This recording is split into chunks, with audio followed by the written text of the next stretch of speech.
Here's Paul. Dallas has a foul to give. Booker on a three. He got it! Devin Booker gives Phoenix a 1-point lead with 5 from long range. Durant's got 11. Craig goes down. Durant has got a highlight. Remaining. Tatum drives down and throws it down. Wow! Bryant for the win. Bang! Kobe Bryant has hit a shot at the buzzer. Welcome back, everyone. Happy New Year's, everybody, because this is the first episode of the new year. So I'm excited, and we got quite a bit of stuff to talk about, including New Year's resolutions for each team. So I honestly don't want to spend too much time on this little intro. Just subscribe to the podcast. There's ratings on Spotify now, so drop a 5-star rating on Apple Podcasts and Spotify. So drop a rating on our podcast. But then let's jump right into it. So first thing we want to talk about is Klay's return, which is going to happen in 2 days as of this recording. So on Sunday.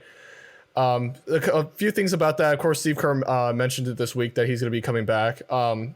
Our little assumptions that he's going to have a minutes restriction on him just because you don't want to have him thrown into a full 30-40 minute rotation for him. And I think he's obviously going to have the green light to shoot the ball when he gets back, assuming he's going to be at full mobility and full capacity when it comes to shooting the ball.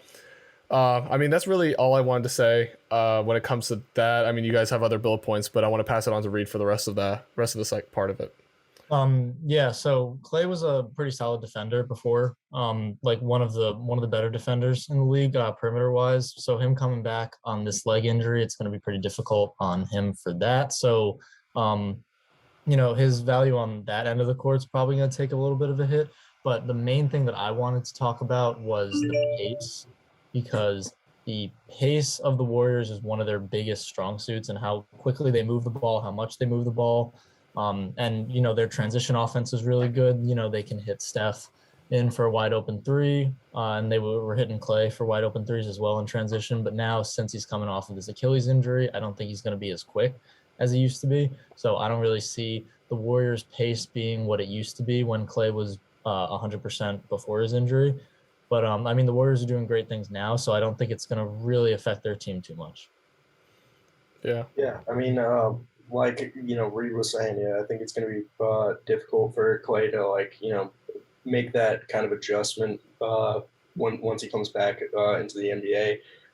It might take a couple weeks. Agreed that it probably won't change that much in the Warriors, play style. But I do think that, it's going to take him a learning curve a little bit to get back into the full shape for NBA ready. Like Reed summed it up perfectly. It's going to be really difficult for him to come back after being injured from an ACL and then an Achilles injury. Yeah, and speaking of the injury, our little question we had in this written up is that who came back from an ACL and Achilles injury that was good right after their injury? We said nobody but KD, so we can talk about Wilkins came back to his same form as well, but everybody else that came off of an Achilles injury pretty much went downhill pretty hard. I think the biggest not proponent, but biggest culprit of that is DeMarcus Cousins. We all know that Achilles injury absolutely destroyed his career.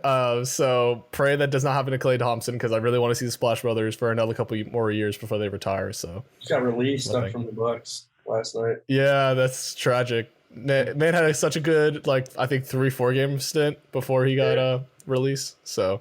Wow. Do you think any team's going to pick him up? Just a little side thing, but anybody think he's going to get picked up by another team? I think DeMarcus Cousins is going to get picked up. He's not what he used to be, not even close to what he used to be, but if someone's looking for a center that they need, DeMarcus Cousins off the pretty much, the waiver wire is definitely a solid pickup for most teams right now, I think. Wouldn't be a bad shout. Yeah. Just for teams that need it, obviously. The Nuggets wouldn't be going for when they have Jokic and then, their other backup centers. But somebody even the Nets right now with, pretty much we're playing Aldridge and Claxton at the 5. Yep. Marcus Cousins is not a terrible move. But Clippers should go for him. They literally have nobody on the team right now. Clippers. Yeah, that's right. Yeah, these teams that are just down bad right now with people out for whatever reason could use them. Oh, shit. Ismac Biyombo just signed with the Suns. Dude, he signed for the rest of the season, right? Is that the deal? Yeah. Yeah, he's a dope-ass defender. I'm just saying. He's hella old. Yeah, he is old. Joe Johnson's back in the league. Yeah. Yeah, right. Did you see what Jason ISO actually Joe said during Dirk's retirement jersey retirement ceremony. So cool. Wait, Yeah. what? He gets up on the mic and then he's like, we're giving out 10 days. You want to come back? I mean, he could. Anybody could come back. They were talking about who was it? Who was it on ESPN said they were like, yo, you should get a 10-day contract. I think it's like Richard Jefferson or whatever. Like, yo, Richard come back to the Jefferson. league. People were telling him to get a contract again. And then he said like, I'm not trying to diminish my win-loss record coming back for 10 days. So Ray Allen's gonna come back and try and beat Steph's record. yeah, he's gonna come back, shoot a couple threes, take back his title as number 1. All right. Anyway, it's a side tangent, but Reed, you want to lead this next segment? It's about Kyrie. So Yeah, lots so to this talk is about. just really quick right now. So Kyrie made his debut on Wednesday, season debut on Wednesday against the Pacers at the Pacers Arena because he can't play at Barclays Center for a reason that I'm not going to go into. But so right now, as a Nets fan, I think this is a very interesting time because at the beginning of the season, a lot of people were saying, or at least the coaching staff and the front office was saying, if you're not going to be here full time, we don't even want you part time. So, just like don't even bother showing up. And then they were gonna figure it out from there. But now since everybody is getting sick or injured or what have you, they had to bring him back now. And it's funny because a lot of these players that we see are getting like signed on 10-day contracts. Like we were just talking like Biyombo, DeMarcus Cousins, Joe Johnson, all these guys who are like, oh, we haven't seen you in a while, or they're like kind of like role players ish. But right now, it's like Kyrie Irving, one of the better players in the league right now, is being activated by the Nets because we need him simply. We just don't have the bodies without him. But I think it's going to definitely have a weird impact on the game right now for the Nets because right now, Harden and KD are doing their thing. And then adding another super ball-dominant player into that, I think, is kind of just going to put a wrench in everything, honestly. And I say that now, even though we came back from like a solid 15-point deficit on Wednesday against the Pacers. So because of one man. Something's working. So I think that, I don't know, he's definitely going to provide a lot of usefulness to the squad that we need right now. But I think the whole your turn, my turn, your turn thing between James Harden, KD, and Kyrie, if they end up going that route, is not going to work out too well. So I'm curious to see how Steve Nash is going to stick him in the lineup and see, how they're just going to move around with him back in the starting lineup. And shout out to Lance Stevenson, almost like destroyed the Nets Wednesday. So 20 points in 6 minutes. he had 30 points in total that game. So all I'm saying, Lance Stevenson's back. James is not happy about Lance Stevenson, is he? Yeah, we'll get into this later. I just the Pacers might be one of the most confusing teams in the league to follow right now.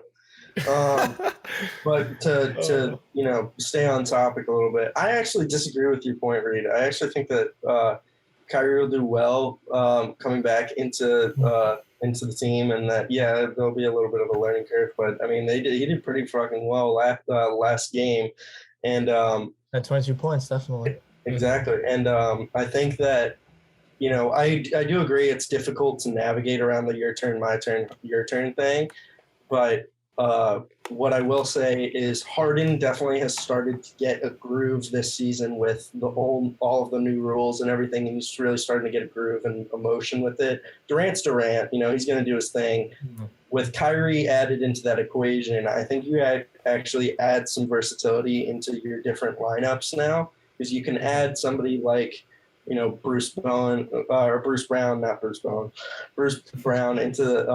lineup. You can add LaMarcus Aldridge at the 5 instead. Sometimes you have some versatility with moving some guys around. Whereas I think without Kyrie, I would have navigated that a little bit more difficultly because they didn't have as much star power coming off of the point guard position. Mm-hmm. So I do think that this at least will maybe not work immediately, but it will work in time enough for the playoffs. So that's what I'll say. Yeah, I think a learning curve is definitely the best way to describe it. What I'm nervous about for the playoffs is a 7-game series. Assuming it's a 7-game series, we play 2 to 3 games at home, right? And then 2 to 3 away, depending on how it goes. Right. It's how much you can have Kyrie for that. Yeah. Exactly, because if it goes to a 7-game series and the Nets end up having the 1 seed, that's going to be Game 7 away. I'm pretty sure, right? Game 7 at home. If they're the 1 seed. Okay, so Game 7 at home. So if it goes to Game 7 and we don't have Kyrie, I mean that's definitely going to be weird having him for most of the playoff series or like half of the playoff series, and then coming in at a Game 7 when it really matters and not having him.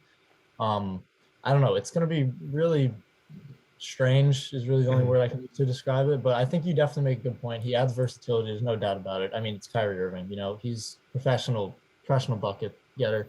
So he's definitely going to score. But I don't know. When it comes time for the playoffs, it's definitely going to be an interesting way to navigate around that. Yeah, I mean, with my theory, I definitely am banking on the fact that, like, New York either changes their policy by come playoff time or, like, this, that, and the other, you know.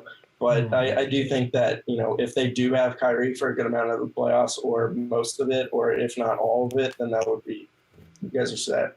Yeah. I'll just say if we have him, it's going to be a wrap, I think, personally. Yeah. I'll just say people lower seeds could take advantage of the Nets not having Kyrie for 4 out of their 7 games, so they could just play the 6 games, win their home games, and then win at the away game. Win at their away game at the Nets at Barclays Center if they don't have Kyrie. So if that does come to that, speaking of 1 seeds, I mean, it does also worth mentioning that just because the Nets don't have Kyrie doesn't automatically make it like a loss. You know, like playing at home. I'm just saying they could. It's one thing. You definitely make a good point. You're right. Yeah, it's one thing to take advantage of. But speaking of 1 seeds, I know James really wanted to talk about this, but the Chicago Bulls retook the 1 seed, I think yesterday or Wednesday. And you want to just give your little points about that? Yeah, sure. So, I mean, like I think that it's you know, tremendous to see if the Bulls have come back after, like, I mean, it's very similar stories of the Suns. You know, the Chicago got a good team together and then now making moves in you know, during the regular season, and now they're the 1 seed. You know, this was the exact same situation for the Suns last year. We were on a 10-year drought of not being in the playoffs, and then finally got good enough to actually make the playoffs with Chris Paul and Devin Booker. But, you know, I think that there's some questions to revolve around, you know, the 1-seeded Chicago Bulls right now. And is if they have the potential to make the playoffs as the 1 seed, and if they will stay the 1 seed for the playoffs, how far will they actually go? You know, that is a big question, in my opinion. I don't know. We have not seen them in the playoffs in a while. I think the last time that we saw them was with Jimmy Butler when Derrick Rose was injured. You know, like that was a long time ago. So, I mean, they've been out of it for a long time. So we'll see how they do. Hopefully, I'm kind of, part of me is rooting for them, part of me is not. But, you know, I think that they have the potential to go somewhat decently far. But if I had to guess right now, I think that they'll go around the second round. And then, you know, another big question, because they had a really big problem with this over the regular season, is will COVID affect their NBA playoff ability? You know, if they have those 4-game stretches, I mean, I don't know. That sounds like a clean sweep to me if you don't have enough guys to be able to make the roster for the playoffs. I mean, otherwise you're just going to have a garbage team going against a playoff squad that's going to dominate them left and right and sweep them anyway. So, I mean, I think that could definitely be a possibility in play. And, you know, do they have the championship ability? Who knows? You know, they got a really strong team right now, and chemistry is there. That is a big, big thing that I am stressing about throughout the season, is that the Bulls probably have the best chemistry in the NBA. I think arguably better than the Warriors, and that's saying a lot. But yeah, I mean, like those were the big things that I wanted to bring up for the Bulls, and I want to hear what you guys have to say about that. I've been on this Bulls hype train since the beginning of the season when they signed Lonzo and DeMar. Once I saw that, I didn't expect them to, you know, take the 1 seed at any point. You know, how long it's going to last, like you mentioned, is definitely up for debate. But the fact that right now is they have it, they're 25-10, I think. I don't have it in front of me right now, but yeah, so 25-10 right now, which is a pretty solid record. And I think that right now, I mean, they have arguably an MVP candidate in DeMar DeRozan. They have great scorer in Zach LaVine and a good facilitator in Lonzo Ball. So with that big three that they have coming in, I think playoff capabilities, I can definitely see them making the conference finals. Now winning the conference finals is a different story. It depends on, what their schedule looks like, depending on seeding going into it. But conference finals, I can definitely see them going there. As for going all the way to the finals, it's going to be difficult, but I think the main opponent and roadblock that they're going to hit is going to be COVID and injuries, people being out for the playoffs. Because like you said, somebody gets put into health and safety protocols during a playoff series, and then they're out for 3 games out of a best of 7 series. That's pretty huge. So they're going to need to make sure that they're careful with that. Yeah, my only comment before we move on to the next segment is I think it's going to be based on how well the bench does. So I think this starting lineup will tear up the playoffs. I don't know how far they're going to go, but they're definitely going to tear it up. The only thing I could see is that I think the bench needs to step up. Hopefully, I know Kobe White's been having a really good stint for these past few games. When Alex Caruso gets back, he'll be a great piece to have back on the team. Troy Brown, Derrick Jones. They all need to really play well and hopefully hold this. If they have a lead, hold it, or help this, maybe create a spark on each of these during the playoff games. So I have confidence in their starting lineup. Their bench because it's a different story. So we will see about that. I'm rooting for the Bulls, man. It'd be exciting to see them in the playoffs again and actually compete for the finals. Very cool. Yeah. So since it is the new year and every team has their ups and downs, I think we all came together and brainstormed some New Year's resolutions for each team. And we're all going through all 30 teams. We're not going to probably go in depth on most of them. We have highlighted a few we really wanted to go in depth on, but we're just going to rapid fire these through. And if we have some, extra comments, we'll just say them at the time. So we're going to go alphabetical order. We're going to start off with the Atlanta Hawks. What we said is they have to catch fire again and get healthy. So when it comes to catching fire again, I'm talking about like the playoff, fire that they had, like going to like Eastern Conference Finals. Once everyone gets healthy, they need to get on that streak again and hopefully build their wins back up to a decent reputable seed to get back in the playoffs. So that's all I had to say. So for the next one, Boston Celtics, my team.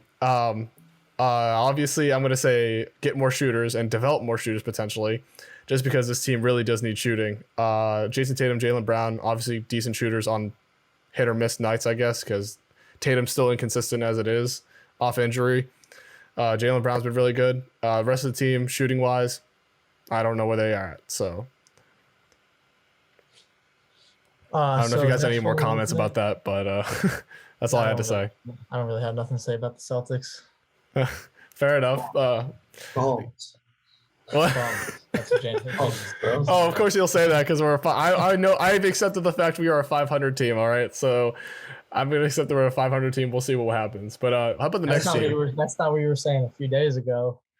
No, I did. We were talking. This man was hyping up his lovers, Jaylen Brown and Jason Tatum. Oh, I was hyping them up, yeah, but like the rest of the team could use a little help. I'll be honest. Especially after Jaylen Brown blew that layup last night.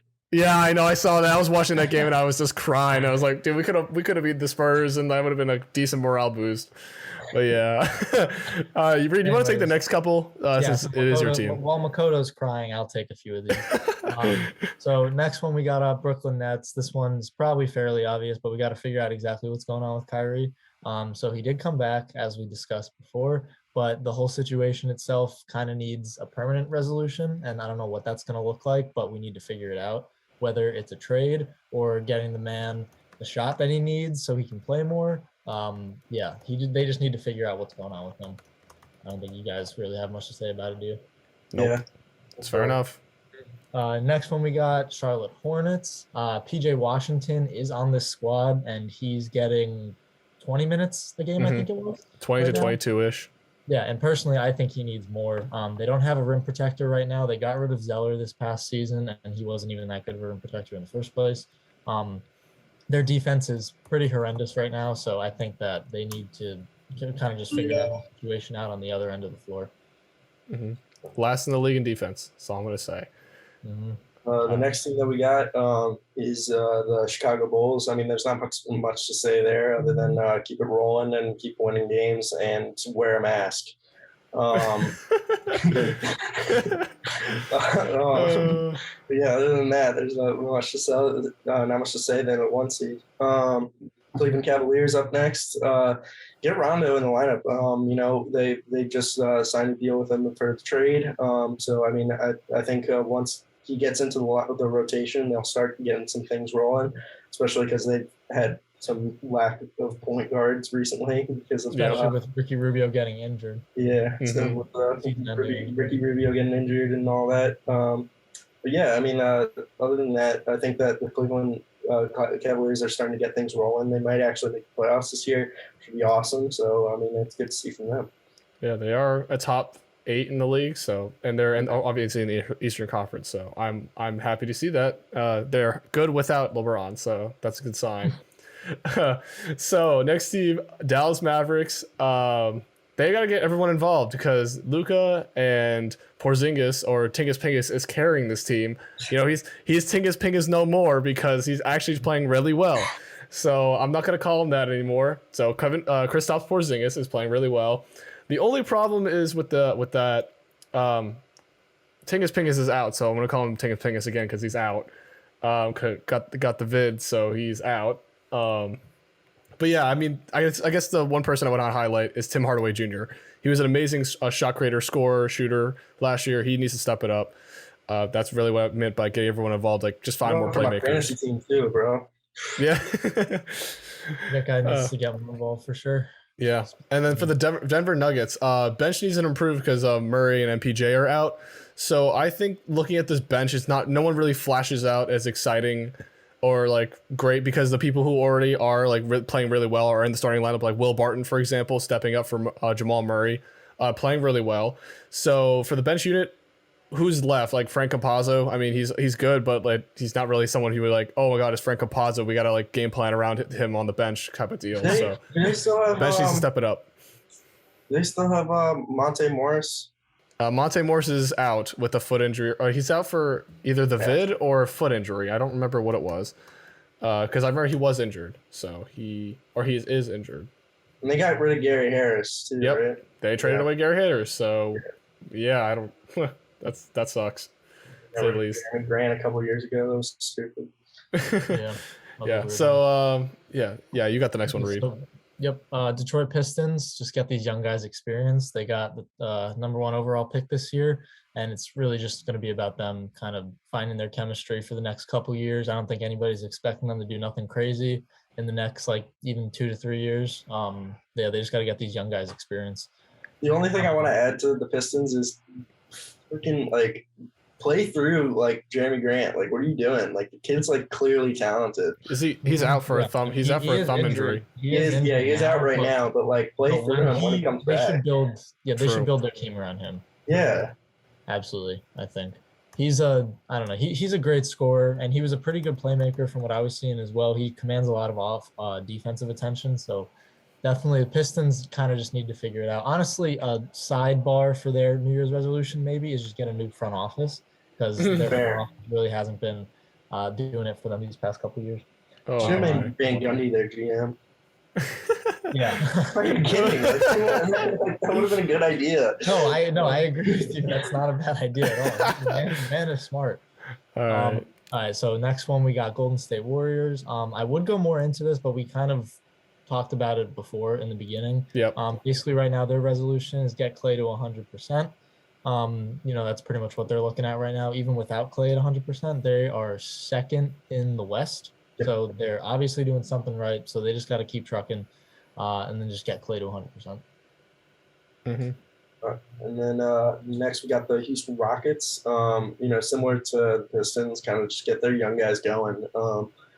Try and get Jalen Green back, and Kevin Porter Jr. needs to stop having mental breakdowns during halftime. And also, really quick, but we need to talk about this. Did you guys see what their announcer said? Yeah, no. I saw that. I did. What did he say? This is like kind of like messed up. Like, so he. I mean, to be fair, there are two sides to this from what I read, but yeah. Yeah, there are two sides to it. Let's hear this real quick. Kevin Porter Jr. like shoots a three on like one play, and like the announcer goes, It's the game winner. or yeah, he hits the game winner, and the announcer goes, pulls the trigger like his father. Whoa. Okay, cut it. We're moving on to the next one. Indiana Pacers. Let's go. Not good. Not good. Indiana Pacers. James. Yeah. James, you're taking the Pacers. Indiana Pacers next up. That's moving it. No. slowly along, but yeah. No. They got to blow it up. I mean, that team they either got to pick one player that they're going to build around, or they got to blow it up completely, or like they got to figure what they got to go all in on one strategy right now. Exactly. They can't, because they've been like the most mid team for the I don't know, ever since I can remember for a while. Yeah. Now. They don't know what they're doing. They literally don't. Since They're PG, they've been mid. Yeah, they have good players, but I mean, what are they doing with them? Pretty much jack squat. Yeah, and they got Rick Carlisle. They're racing Rick Carlisle on a bad team. He's an amazing coach. I'm just gonna say. I feel so bad for Rick Carlisle because he came back to the Pacers and he's like, "Are you serious?" Yeah. Yep. I came back to this. Absolute crap show. Yeah. Another possible crap show just because of injuries. Los Angeles Clippers. Basically just get healthy because Kawhi and PG are out. But James, did you say how many weeks was it for PG? Is gonna come back? PG, it's about a month, like 3 weeks. Yeah. roughly. I think he's 3 to 2 weeks now because he got injured. They put out the report like on Christmas that he was going to be out for a month. Mm-hmm. And then Kawhi should be back sometime. Possibly. It's possibly. We don't know that for a fact. The only thing that was reported that I saw for a fact was that it is a strong possibility, in quotations, that he will come back at some point this season. That is doubtful. I promise you that is doubtful. I've seen 2 reports. Comes back with the amount of impact that the Clippers would need from him is also another story. Yeah, I've seen 2 reports that said that it's a strong possibility. Everybody else is saying that he's not going to come back for this season. Yeah. Okay, and then for the other LA team, the Lakers, where are your shooters at? And also the roster is not constructed around LeBron. I mean, those are all pretty self-explanatory. So, Reed, you got the next 2. Yeah. Memphis Grizzlies right now looking pretty dope. I like the Grizzlies. John Morant is one of my favorite players in the league right now. They got Triple J as well. Sir. Dylan Brooks is also stepping up for them these past couple games. I know he came off of some vid and some injuries, but now he's playing pretty well. They have a lot of good role players as well. They have a pretty solid roster right now. They're 4th seed right now. I don't have it in front of me, but I'm pretty sure they're the 4th seed right now in the West. That's about right. So right now their New Year's 4th resolution is don't peak too early. Basically. Do you want me to elaborate because I wrote this one? Yeah, because you kind of wrote this one, so I was a little confused. Yeah. So my point is that they're on an amazing win streak since early December, and some teams that peak too early in the regular season, examples, one of them is Jazz. Sometimes peak too early in the regular season, and then in the playoffs they go into a slump. When it comes up, it must come down. So they might do trash in the playoffs and might just get out as first round. So they really got to pace themselves. They're a young team, but they still got to pace themselves to make sure they don't, expend all their energy or expend all their, motivation early in the season and try to get themselves ready for the playoffs because they are a playoff caliber team. So that's kind of why I said don't peak too early. Yeah, good on them. They're one of the more exciting teams to watch, in my opinion. I think John Morant pretty much took over Barclays Center the other night. The dude dunked from mid-range, basically, absolutely insane. Dude is crazy. So for the next one, we got Miami Heat right now. This one's going to be super quick, pretty much just get healthy. I think the funniest thing about the Miami Heat this season is, I don't know if everybody else forgot about this like I did, but Victor Oladipo is technically on their roster. Yeah. And still on the IR. Yeah, so he's been on the injury list for quite a while. Him coming back, I haven't heard much about it, but I just thought that was interesting, something worth mentioning, because Victor Oladipo is a pretty solid player. He was an all-star on the Pacers, or at least all-star caliber. I don't know if he actually got selected, but man is a good scorer, solid size, defender as well. So they just need to get everybody healthy and get these guys out there. But they're playing really well right now with what they have. So good on them.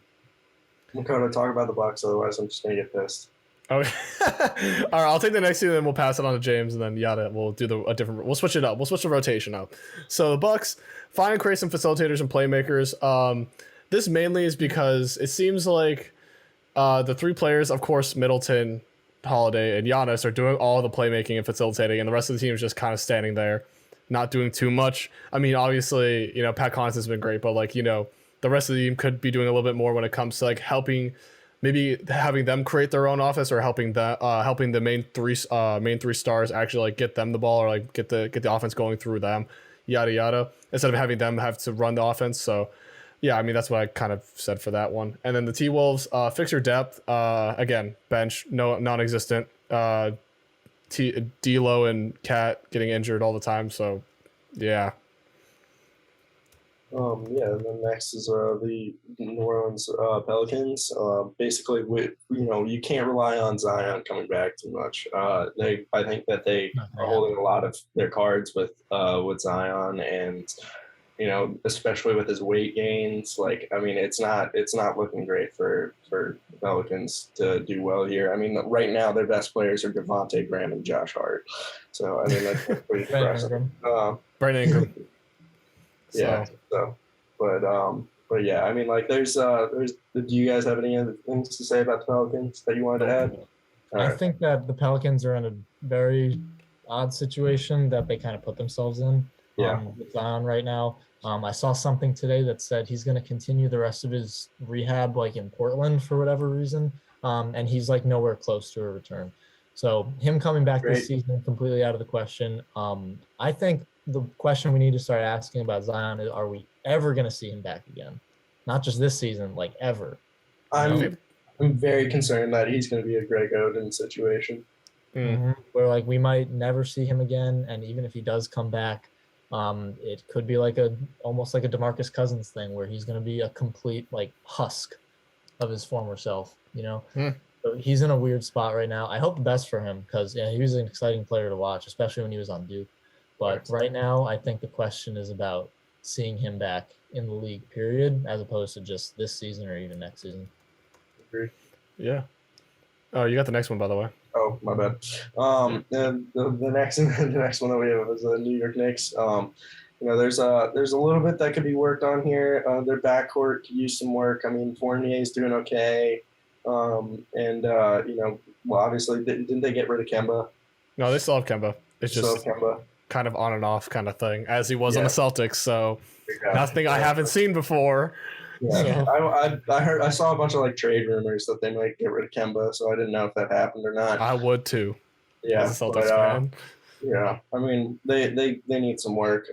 Julius Randle, going off as usual, but needs to stay healthy, and that's pretty much it.